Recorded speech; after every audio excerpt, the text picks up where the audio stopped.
السلام علیکم ورحمۃ اللہ وبرکاتہ۔ کیا آپ جانتے ہیں کہ بچیوں کی پرورش صرف ذمہ داری نہیں بلکہ جنت کا راستہ ہے؟ ایک سادہ کھجور کا واقعہ مگر سبق پوری امت کے لیے۔ آئیے سنتے ہیں نبی کریم صلی اللہ علیہ وسلم کی زبان مبارک سے ایک عظیم بشارت۔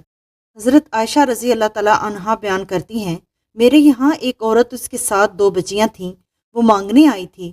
میرے پاس سے سوائے ایک کھجور کے اسے اور کچھ نہ ملا۔ میں نے اسے وہ کھجور دے دی اور اس نے وہ کھجور اپنی دونوں لڑکیوں کو تقسیم کر دی، پھر اٹھ کر چلی گئی۔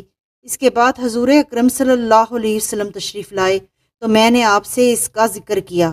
آپ نے فرمایا کہ جو شخص بھی اس طرح کی لڑکیوں کی پرورش کرے گا اور ان کے ساتھ اچھا معاملہ کرے گا، یہ اس کے لیے جہنم سے پردہ بن جائیں گی۔ صحیح بخاری حدیث نمبر 5995۔ یاد رکھیں، جو اپنی بیٹیوں کے ساتھ حسن سلوک کرے وہ جنت کا مستحق بن جاتا ہے۔ کبھی بیٹیوں کو بوجھ نہ سمجھو، اس کا ہاتھ تھامو، وہ تمہیں جنت کی طرف لے جائے گی۔ شیئر کریں تاکہ ہر ماں ہر باپ کو یہ حقیقت یاد رہے۔ جزاکم اللہ خیرہ۔